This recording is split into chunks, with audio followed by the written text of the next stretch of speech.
नमस्कार दोस्तों, स्वागत है आपके परिवार नालंदा सक्सेस कॉन्सेप्ट में। आज हम डिस्कस करने जा रहे हैं 31 अक्टूबर और इसके साथ साथ 1 नवंबर के करंट इशू से related most important question which is very useful for your upcoming government examination. Okay, so let's start. Our first question is it that the प्रति व्यक्ति ग्रीन हाउस गैस उत्सर्जन में सर्वाधिक योगदान देने वाला देश कौन सा है? दोस्तों यहाँ पे है अमेरिका। अमेरिका एक डेवलप्ड कंट्री है और यहाँ पे औद्योगिक विकास जो है वो भी सर्वाधिक है। और आप जानते ही हैं अमेरिका हथियारों के मामले में भी बहुत ही टॉप लेवल की कंट्री है। इसके एक्सपोर्ट भी बहुत ही ज़्यादा करता है और प्रोडक्शन भी बहुत ज़्यादा करता है। इसके साथ साथ ही यहाँ पे यूरेनियम का भी कंजप्शन बहुत अधिक होता है। दोस्तों इसी के साथ साथ यहाँ पे व्हीकल से निकलने वाला जो सल्फ़र और कार्बन एंड नाइट्रोजन के जो पोल्यूटेंट हैं वो भी सर्वाधिक यहीं से निकलते हैं और CO2 तो निकलता ही है। दोस्तों मैं बताना चाहूँगा कि ग्रीन हाउस गैस उत्सर्जन में जो सर्वाधिक योगदान दे रहा है वो अमेरिका है। इसके साथ साथ जो चाइना भी है वो भी कहीं से पीछे नहीं है। और इसके साथ साथ अगर हम देखें तो जो ग्रीन हाउस गैसेस हैं जिनमें सर्वाधिक जो योगदान ग्लोबल वार्मिंग के लिए उत्तरदायी गैस मानी जाती है वो है CO2। इसी के साथ साथ अभी एक रिसर्च आई है जिसमें कि CO2 के साथ साथ दोस्तों मीथेन को भी यानी कि CH4 को भी बहुत ही उत्तरदायी कारक माना गया है। इसके साथ साथ मैं आपको बताना चाहूँगा जो CO2 ग्रीन हाउस यानी कि ग्लोबल वार्मिंग को यानी कि वैश्विक तापन को जितना बढ़ाता है उससे 80 गुना ज़्यादा 80 टाइम्स दोस्तों 80 टाइम्स ज़्यादा मीथेन जो है वो बढ़ाता है वैश्विक तापन को। ठीक है दोस्तों, चलिए इसके साथ ही हम अगले क्वेश्चन को स्विच करते हैं। अगला क्वेश्चन है दोस्तों हमारा, किस संस्थान ने कमोडिटी मार्केट्स आउटलुक रिपोर्ट पर अक्टूबर 2022 जारी किया है? कमोडिटी मार्केट्स आउटलुक रिपोर्ट किसने जारी किया दोस्तों? और इस रिपोर्ट को दोस्तों जारी करता है विश्व बैंक। कौन जारी करता है दोस्तों? विश्व बैंक। और विश्व बैंक क्या है दोस्तों? यहाँ पे विश्व बैंक दो बैंकों का एक सम्मिश्रण एक तरीके का होता है, IBRD और एक IBD बैंक। इनमें क्या है एक जो बैंक है दोनों में से वो जो विकासशील देश हैं, विकासशील या विकास की जो प्रारंभिक अवस्था में हैं उनको बहुत ही न्यूनतम ब्याज दर पे या 0% ब्याज दर पे लोन देती है, लोन प्रोवाइड करवाती है। उनके विकास दर को आगे बढ़ाने के लिए उन देशों को सहयोग करती है और एक जो है वो विकसित और विकासशील देशों के दोनों को जो है लोन मुहैया करवाती है। ठीक है दोस्तों, अगला क्वेश्चन जो हमारा है वो है गरुड़ 6 जो है भारत की वायुसेना और किस देश द्वारा आयोजित एक द्विपक्षीय अभ्यास है? दोस्तों ये जो अभ्यास होता है वो होता है फ्रांस और भारत की वायुसेना के मध्य।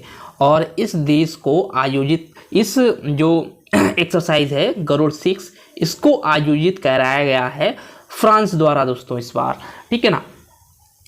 और नेक्स्ट क्वेश्चन दोस्तों हमारा बनता है, इंडिया स्पेस कांग्रेस यानी कि ISC 2022 कहाँ पर होगा, अर्थात उसका मेजबान कौन सा शहर है?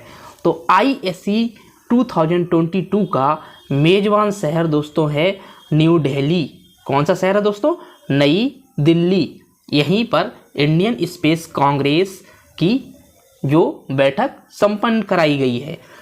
ठीक है दोस्तों, अगला क्वेश्चन जो हमारा है वो है, किस देश ने यूरोपीय संघ के साथ high level dialogue on migration and mobility की सह अध्यक्षता की है?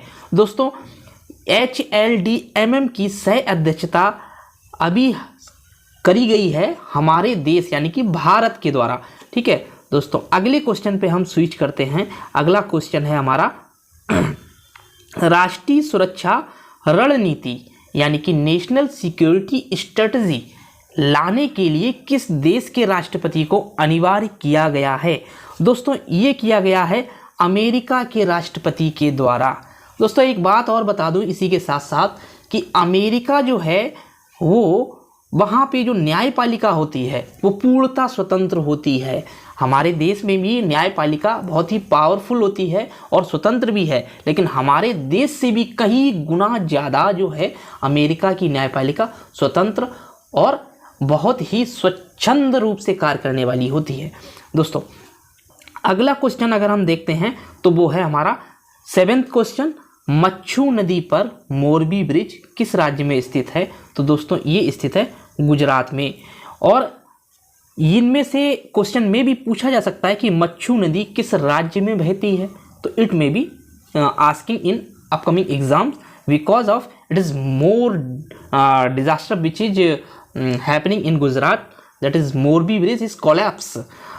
मोरबी ब्रिज जो है गुजरात में अभी गिरा है, जिसमें कि मोर देन 140 लोगों की डेथ हो गई है। दोस्तों क्या हो गई है? 140 लोगों की डेथ हो गई। इसलिए इंपॉर्टेंट क्वेश्चन बन जाता है, पूछा जा सकता है मोरबी ब्रिज कहाँ स्थित है, तो वो गुजरात में है। गुजरात में कहाँ पे है? मच्छू नदी के ऊपर है। ठीक है दोस्तों, चलिए देखते हैं हम अपना अगला क्वेश्चन क्या है।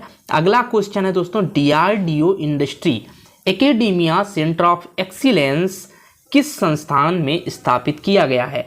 दोस्तों ये किया गया है IIT रुड़की में। IIT रुड़की में जो है वो DIA COE की स्थापना करी गई है। ठीक है, और हम इसके साथ साथ बता दें कि IIT रुड़की समस्त IIT जितने भी भारत में IITs स्टेबलाइज किए गए हैं उनमें सबसे पुराना IIT है।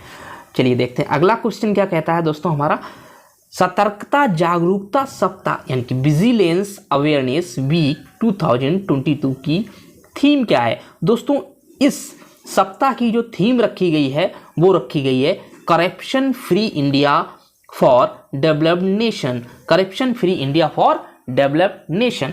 देखिए जब कोई देश करप्शन फ्री होता है तो उसके डेवलप्ड होने के चांस जो है ना वो कई गुना ज़्यादा बढ़ जाते हैं। जस्ट बिकॉज ऑफ जब करप्शन नहीं होगा तो देश की प्रशासनिक व्यवस्था, देश का शासन जो है ना वो अच्छे से काम करेगा और जो योजनाएं और स्कीमें देश के लिए और जिन वर्गों के लिए बनाई जाती हैं वहां तक 100% वहां तक योजनाओं का फायदा उन वर्गों तक पहुंचाया जाएगा। और जब जिन वर्गों के लिए स्कीम या योजनाएं बनाई गई हैं उन वर्गों तक यदि 100% उस योजना का लाभ पहुंच पा रहा है तो हमारा देश तरक्की करेगा ही। चलिए देखते हैं दोस्तों अपना लास्ट क्वेश्चन क्या है। लास्ट क्वेश्चन है दोस्तों, RBI अधिनियम के अनुसार कितने तिमाहियों तक मुद्रास्फीति लक्ष्य को बनाए रखने में विफलता के मामले में केंद्रीय बैंक को सरकार को एक रिपोर्ट भेजनी पड़ती है? दोस्तों ये है 3 तिमाही। अगर 3 तिमाही तक मुद्रास्फीति यानी कि इन्फ्लेशन का जो लक्ष्य है वो कंट्रोल, जो कि मॉनेटरी पॉलिसी कमेटी जो है वो एक हमको एक तरीके से बताती है कि हम अगली तिमाही तक इन्फ्लेशन को इतना तक पहुंचा देते हैं और इसको एक तरीके से इसकी रोकथाम कर सकते हैं जिससे महंगाई ना बढ़े।